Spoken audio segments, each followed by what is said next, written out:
Welcome back to Random Gleanings. He is Jesse. I am Chris. Jesse, we're going to talk about the bull market that's going on. Let's start with a chart that just gives some clarity through history. Yeah. A lot more green on this chart than there is red. Red is bad, green is good. Tell me a bit about why things seemed so much more frequent in the red back 100 years ago. You know, there was no Federal Reserve, and there was no real management of the process that really needed to occur from a financial policy. You had more boom and bust, and now you have less because there's more oversight. Someone, kind of pulling the levers to try and moderate the business cycle, I guess. Not that it's perfect, obviously. We've seen some red lines here in recent years, but all that's to say, I think that's a big explainer, and I think if we go to the next chart, it kind of gives a little bit of further evidence that there's not been a whole lot of green on the right side of the last red line in that previous chart. And here Urian Timmer says, in a secular bull market that he's saying started in 2009, we find ourselves probably in about the seventh inning. Of a secular bull. Of a secular. And so we need to kind of clarify this. A secular bull is a long-term thing. So if we look at the previous chart again and we say, okay, the green starting in 2009 really represents the beginning of the secular bull. And I think the way this chart that Bespoke shared is really breaking it down is that that COVID really wasn't even considered a recession, but the first 2 quarters of negative GDP in 2022, I think they are implying that was a recession. Well, either recession or, as it says, bear market. So, I mean, we certainly did experience the bear markets. Yeah, no question. So what Urian Timmer here is saying from a cyclical bull standpoint is that you can have cyclical bulls in the context and cyclical bears in the context of a secular bull, which is a long-term bull market, but that the cyclical bull is a shorter time period. But really, from a cyclical bull standpoint, what he's saying in this next chart is there's room. There's still room yet. It's not run to the median magnitude nor the median duration at this point. It's hard to see. We've tried to highlight the September 22nd through. He's got it through the end of February of this year. Or sorry, September of 22 through February of this year. Like you said, it's about halfway to the median magnitude and about a little further than halfway to the median duration. It's good, but it looks garden variety. That's right. I mean, it's not like, oh my gosh, this has been so different than every other time. That's right. All right.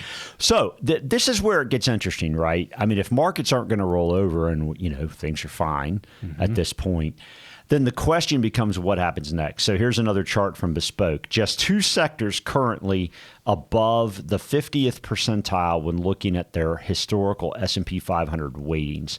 So tech and communication services. Communication services is like Google, for example, are in the 87th and 97th percentile. Everything else is less than half of where it's been historically. As a weighting within the S&P 500. That's right. That's right, yeah. So it tells you how far those guys have carried the weight, really, of the market. Right. That's right. Right. And how everything else really hasn't. But, of course, then either you would think to yourself, well, tech's got to roll over, or the other stuff comes up, right? Which will diminish the percentage of their weighting within the S&P at that point. And tech could go sideways, just kind of be choppy, and all of a sudden financials and utilities and materials and energy I'd prefer to take that idea, right? Because, we just said with Timmer or the Bespoke chart, nothing says that this thing has to roll over on the whole, but perhaps leadership changes. Correct. So let's look at this next chart. Oh, hey, look.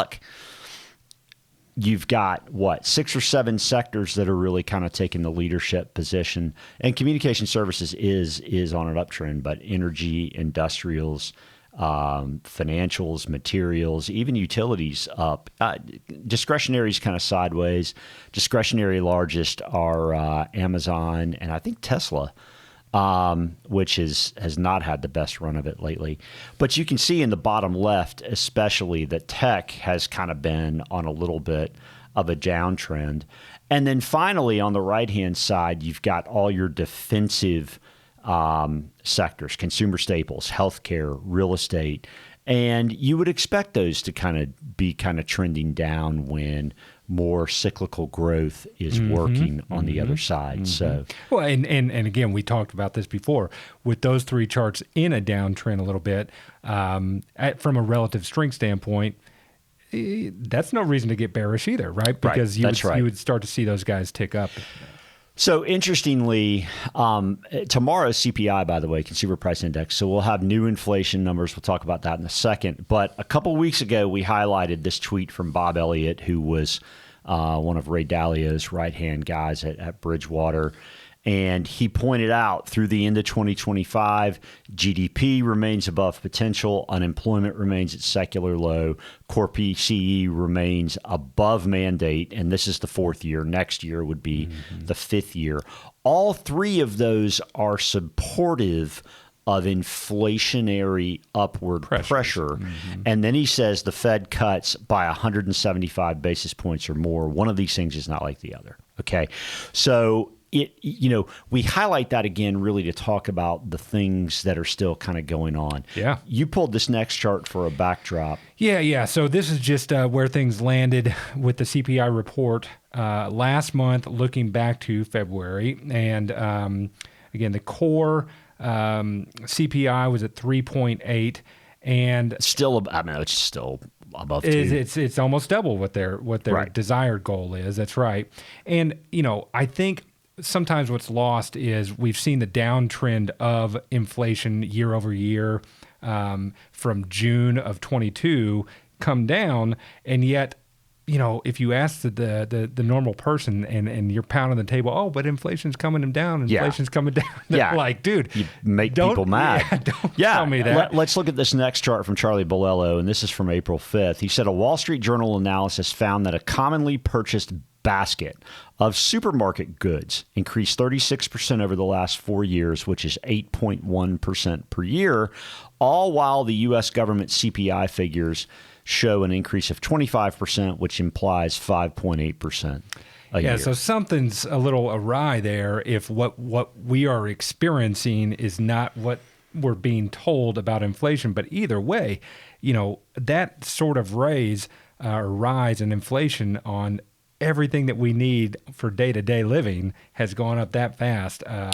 People just are not feeling the downward pressure of inflation, right? The news report that says inflation is coming down. That's right. And to kind of get into the macro area, which our friend Darius Dale at 42 Macro talks some about, the things that you would expect to see maybe do well in kind of a reflationary environment. That is, you've got GDP growth, but you've also got kind of this reflationary thing happening, or at least persistent, kind of sticky type inflation.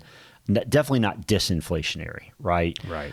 You see things like energy break out. You see things like commodities break out. Hey, have you noticed? Go look at a chart of agriculture. Go look at a chart of silver, gold, silver, right? Yeah, I mean they're strong, very strong. Yep.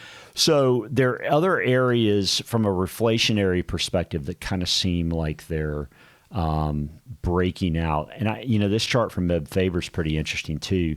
Emerging markets, 85% of global population, 60% of global gross domestic product, 10% of global stock market capitalization, and rounds to basically zero of most U.S. investor portfolios. Yeah, I think, and I'd put commodities. Oh, I would guess it somewhere. I think that's what this begs to me is, well, where does that stand in somebody's portfolio, right? I mean, he's telling you what the average is, but if what's interesting is, and we've talked about this offline, gold and international markets have been performing in the face of a strong dollar. Right.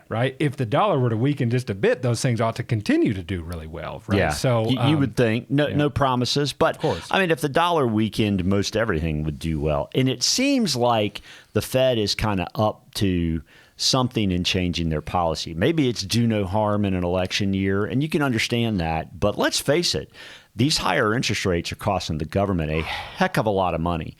So at some point, you've got to kind of begin to ask yourself, okay, why are you taking this position of cutting rates in the face of persistent growth right. and persistent potential inflation type numbers? In fact, here's the next chart on headline and core CPI expectations for this month. But I mean, you have to think that's why some of those things are breaking out. Yeah, I mean, by the time you see this report, the CPI numbers will have been out, and so you can ask yourself, how did the market react if headline CPI was above 3.4 or below 3.4, and also if core CPI comes in above 3.7 which is or below. X food and energy. That's right. So. It will be interesting. It will be. Nothing new to report on what I'm watching right now. We'll be back with you on that. Tokyo Vice continues to rock. Okay. Just finished season 1. Really good. Didn't think I'd be into it. I'm into it. Yeah, very cool. Yeah, we watched Wonka and Death on the Nile or Death on the River Nile. Nice. Both. Yeah, Wonka. I'm a Gene Wilder guy for Wonka, but the new one was fun, and the Death on the River Nile was really good. So I'd suggest that. Very cool. All right. Thanks as always for watching. We're grateful to you. Please do click the subscribe button. Please share with a friend. We'll talk to you soon.